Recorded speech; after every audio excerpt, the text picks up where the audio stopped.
चीखना चिल्लाना नहीं चाहिए।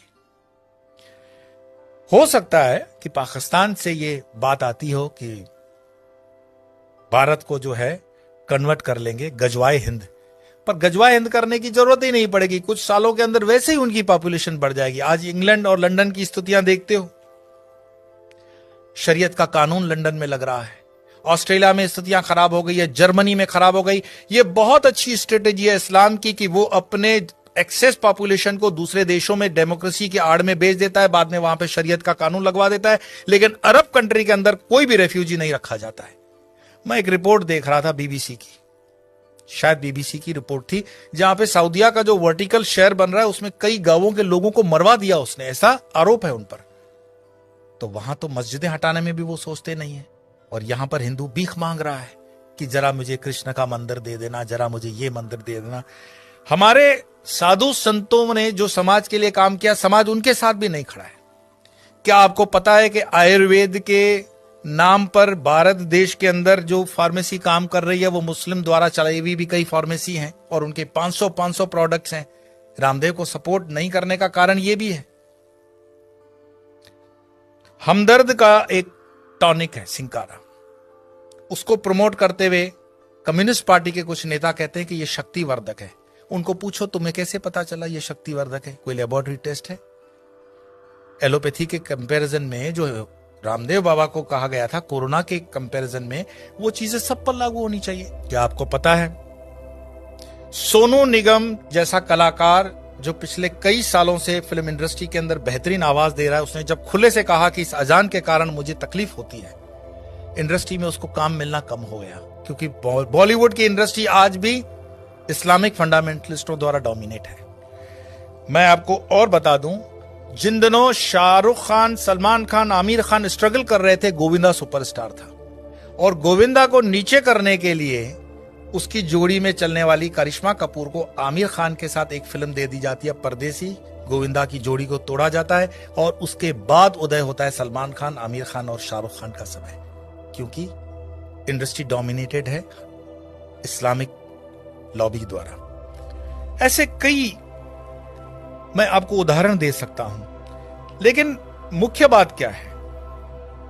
क्या हमारे हिंदुस्तान में सारे मुसलमान खराब हैं? यह कहने का अर्थ नहीं है। हमारे हिंदुस्तान के अंदर आजम जी, प्रेम जी जैसे भी इंडस्ट्रियलिस्ट हैं विप्रो के, उन पर आरोप भले लगे कि वो मुसलमानों के हितों की ज्यादा सोचते हैं हिंदुओं की नहीं, पर मैं इस पे नहीं जाऊंगा। परंतु यहां मुसलमान न सिर्फ बढ़ रहे हैं, सुख संपन्नता के साथ बढ़ रहे हैं, ऐसा उस रिपोर्ट में कहा गया है। तो दुखी कौन हो रहा है? दुखी हो रहा है हिंदू। हिंदू क्यों दुखी हो रहा है? क्योंकि वो कर्महीन होकर के जीना चाहता है और बेवजह की फालतू चीजों में वो अटका हुआ है।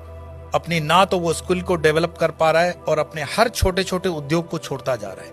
आज जब हम अपने आश्रम का भी काम करवाते हैं तो लेबर ढूंढने में हमें तकलीफ पड़ जाती है। देश के अंदर कोई बेरोजगारी प्राइवेट सेक्टर में नहीं है, लेकिन कोई रबिश होते हैं जर्नलिस्ट जो अपना खीसा गर्म करने के लिए, जनता को गुमराह करने के लिए अलग अलग रिपोर्ट्स देते हैं। देश के अंदर आज भी उतना ही रोजगार है, अगर युवान ठान ले तो बहुत कुछ कर सकता है, लेकिन जो आप जगह खाली करते हो वो दूसरा आता है। गुजरात के हाईवेज पे एक पूरी होटल्स की चेन है, वो चेन चलाते हैं चेलियास कम्युनिटी के लोग। चेलियास मुस्लिम कम्युनिटी है और उनकी इतनी यूनियन होती है कि उसमें दूसरा कोई होटल नहीं खोल सकता हिंदू। मैं पूरे गुजरात हाईवे की बात कर रहा हूं, नेशनल हाईवे नंबर 8।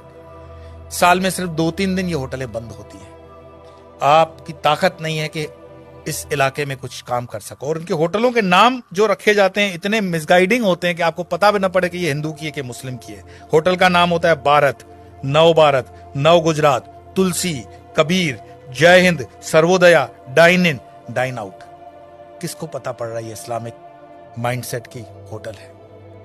लेकिन सारे ट्रक ड्राइवर जानते हैं ये अपने वाले की है, लेकिन हिंदू को इतना बुद्धि नहीं होता कि ये किस होटल में जा रहा है, क्या खा रहा है, क्योंकि जीवन भर हमने हलाल खाने के लिए ठेका ले रखा है।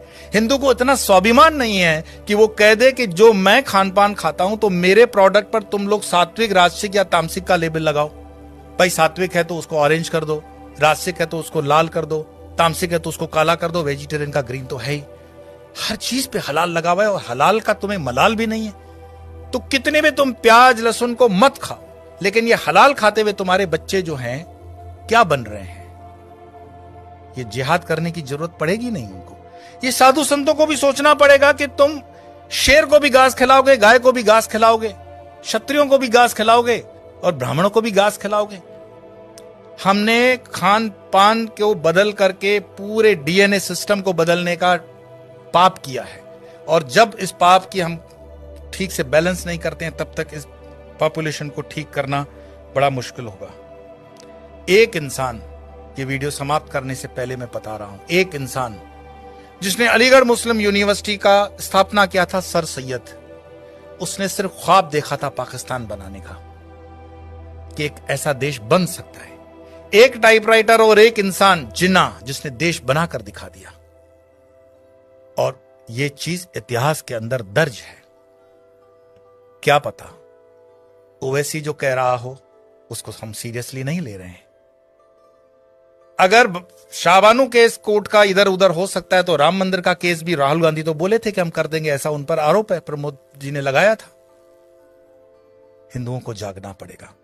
कोई शंकराचार्य फिर से आए ना आए इसकी कोई गारंटी नहीं है।